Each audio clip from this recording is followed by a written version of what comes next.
കോഴിക്കോട് അരീക്കാട് ശക്തമായ കാറ്റിൽ റെയിൽവേ ട്രാക്കിലേക്ക് മരങ്ങൾ വീണു. വീടിന്റെ മേൽക്കൂരയിൽ പാകിയ ഷീറ്റും റെയിൽവേ ട്രാക്കിലേക്ക് പതിച്ചു. ട്രെയിൻ സർവീസ് താൽക്കാലികമായി നിർത്തിവെച്ചു. സമീർ സിംഗ് മുഹമ്മദ് കോഴിക്കോട് നിന്നും പ്രൈം ടൈമിൽ ചേരുന്നു. സമീർ, വിവരങ്ങൾ.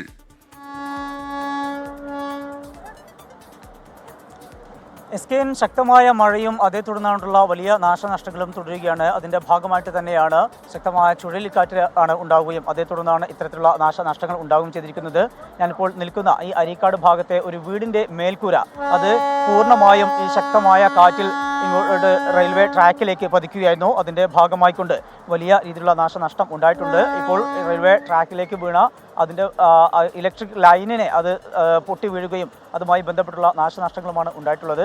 ഇപ്പോൾ അത് റെയിൽവേയുടെ സംവിധാനങ്ങൾ ഉപയോഗിച്ചുകൊണ്ട് ശരിപ്പെടുത്താനുള്ള ശ്രമങ്ങൾ തുടരുകയാണ്.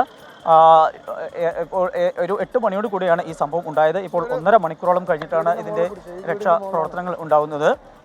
എപ്പോഴാണ് ചേട്ടാ ഇത് ശ്രദ്ധയിൽപ്പെട്ടത്? 7 മണിയോട് കൂടെയാണ് ഉണ്ടാകുന്നത്. അപ്പം ഇപ്പോൾ എങ്ങനെയാണ് ആളുകളൊക്കെ അവിടുന്ന് മാറ്റാനും കാര്യങ്ങളൊക്കെ? ഇല്ല, ആളുകളൊന്നും അങ്ങനെ ഇതായിട്ടില്ല. പിന്നെ ഇവർ വരാൻ കുറച്ച് നേരം വൈകി പോയിക്കുന്നു. ഒരു മണിക്കൂറോളം ആയിരിക്കുന്നു ഫയർഫോഴ്സിന്റെ ടീം വരണങ്ങളെ.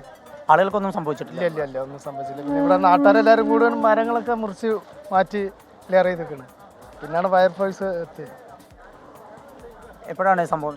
ഒരു 7 മണി 7:30 ആകുമ്പോഴാണ് വരുന്നത്. ഞാൻ കളി കഴിഞ്ഞിട്ട് വരുമ്പോഴാണ് സംഭവിക്കുന്നത്. ആദ്യം മരം വീണേരം കുറച്ചിങ്ങോട്ട് വന്നേരാന്ന് പെട്ടെന്ന് ശക്തമായ കാറ്റാ. അത് നിൽക്കാൻ പറ്റാത്ത കാറ്റാ, നല്ല കാറ്റാണ്. കറക്റ്റ് 7 മണി 6:50 മരം വീണേ. അപ്പോൾ ആദ്യം ചെറിയൊരു കാറ്റുണ്ടേ. ഞാൻ കളിച്ചു വരുന്ന സമയത്ത് ആ റെയിലൂട്ടിയാണ് വന്നത്. അപ്പോൾ മരം വീണേരം പലരാന്ന് ഈ ഷീറ്റ് വീണുണ്ട്. അന്നേരം അങ്ങോട്ട് പോയത്. അന്നേരം ആളുള്ള ഒരു ക്ലബിലുള്ള ഏട്ടന്മാരെല്ലാം വിളിച്ചിട്ടാണ് അറിയിച്ചത്.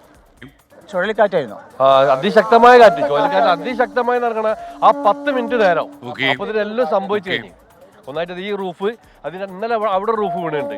ഇതിപ്പോ ഇവിടെ 3 മരം. ഇതൊക്കെ എസ്കെൻ, ഇങ്ങനെയാണ് സമീപത്തുള്ള നിരവധി മരങ്ങൾ കടപുഴകി വീണിട്ടുണ്ട്. അതുപോലെ തന്നെ വീടിന്റെ റൂഫ് അത് കാറ്റിൽ ഇത്തരത്തിലുള്ള നാശനഷ്ടം. സമീർ സി മുഹമ്മദാണ് വിവരങ്ങൾ നൽകിയത്.